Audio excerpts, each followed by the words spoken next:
It's been 4 years since our last trip into the post-apocalyptic world of A Quiet Place. Now, as we've reached the midway point of 2024, we're finally diving back in.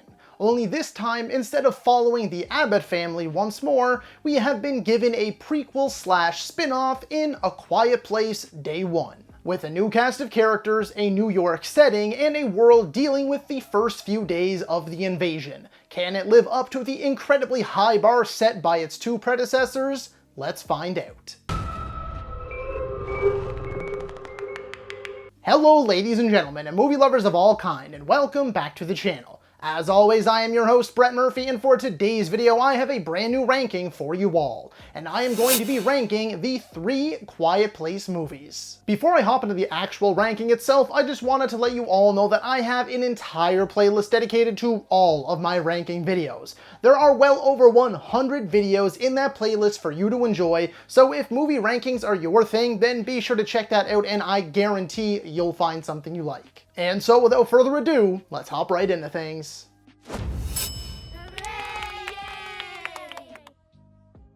Coming in at number 3 of 3 is going to be A Quiet Place Part 2.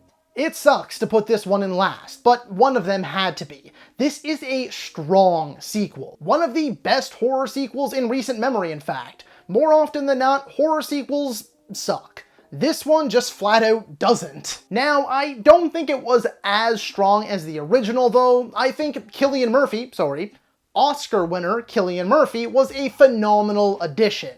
I felt the need to emphasize his recent win because people didn't think it was a big deal when he got this role back when the movie first came out. But real ones have been a fan of Cillian since 2005 when he starred in Batman Begins, if not even before that with some of his lesser known work. Digimon Honshu was also a solid addition too. He just wasn't in it as much as I was hoping. The dude always gives 110% no matter the role, and I could have personally used a lot more of him in here. I think the case of sequelitis worked both for and against this movie. They went bigger by taking us to all new locations rather than just on or around the farm from the first movie. I loved the abandoned factory and the underground hiding spot, the train station, the open wilderness which made our family of characters feel so vulnerable, the docks, and of course the little island village at the end. This sense of exploration really helped to further flesh out this world and elevate this sequel. How the sequelitis worked against it, though, was that I didn't find the story to be as interesting or possessed the same level of urgency and tension.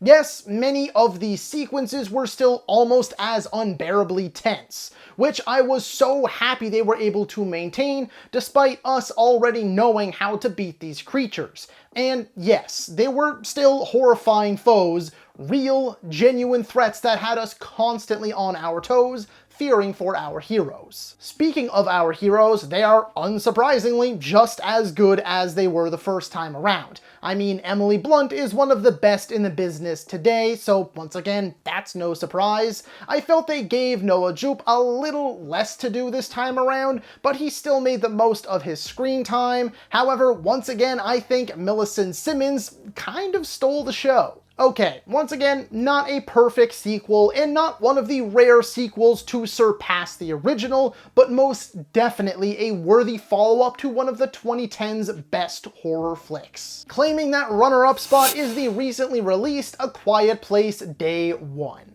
Well, I'll be damned. If they want to just keep on making A Quiet Place movies in different settings, I'm in.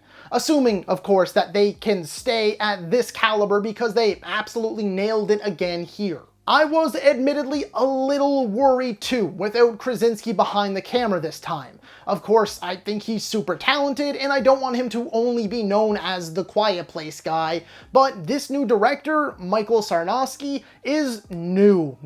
I mean, the only other thing of note that this guy's directed is 2010's Pig, and that's it. Thankfully, I think he showcased his talents 10 times over here, and I am already signed up for whatever this guy does next. This flick is tense, thrilling, deeply emotional, and often shocking.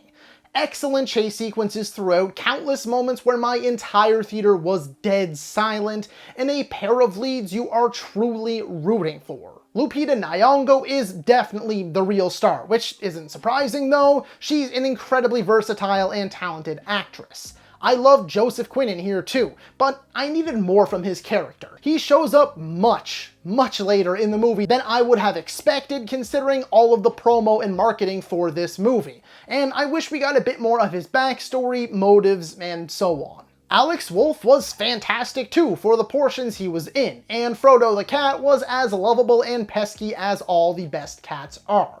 The cat also played a big role in setting up a lot of the sequences too. It wasn't just a cat for the sake of having a cat, or for the sake of having an animal companion for us to fear for. The cat played a really active role, which as a cat lover, I really enjoyed. Overall, the movie boasted great visuals, the New York setting was magnificent, and the creatures were as terrifying as ever.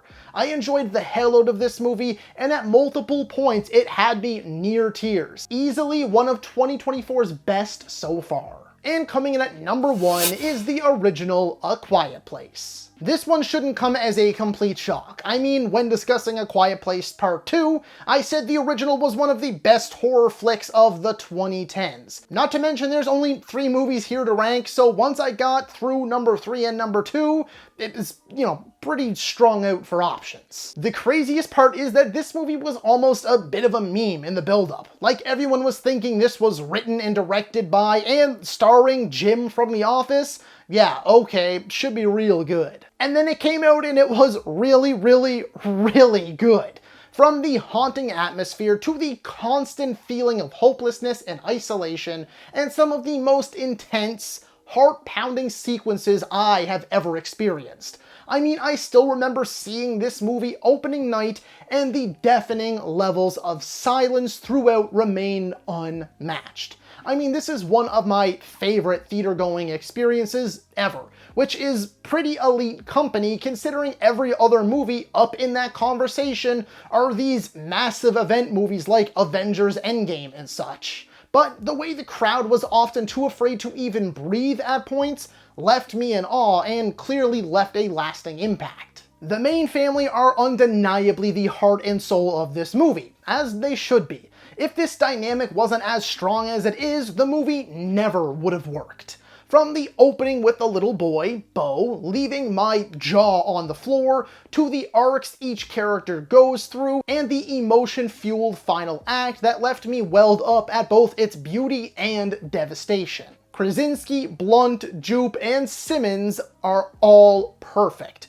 Their solo performances, their chemistry together, and the journey of each character. Particularly though, the one between Krasinski and Simmons with their father-daughter story. It's well shot, the creature design felt a little familiar, but their movements and sheer power made them a truly terrifying force, and I'll plainly and simply never forget numerous scenes in here like the bathtub birth scene for instance. It has some goofy things like the endlessly mocked whiteboard. You're also kind of left wondering how no one else was ever able to figure out these creatures' weakness, and some other odds and ends like the usual why don't they just do this, or why in the world would they go and do that?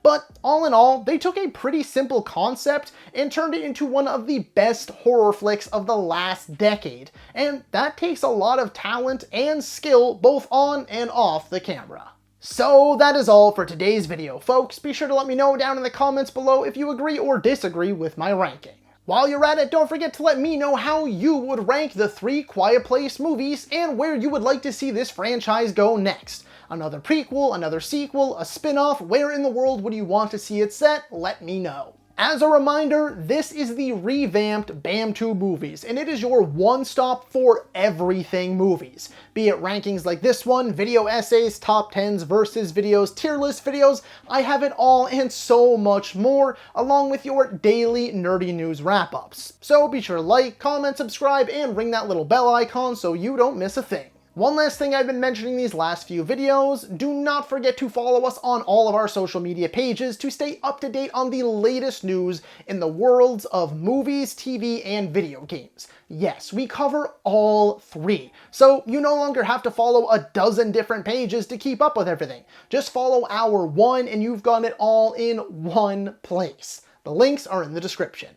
As always, folks, I thank you all so very much for watching. Stay happy, healthy, and safe out there. From myself and the rest of the BAMTube team, thanks for joining us, and we'll see you next time. And that's a wrap.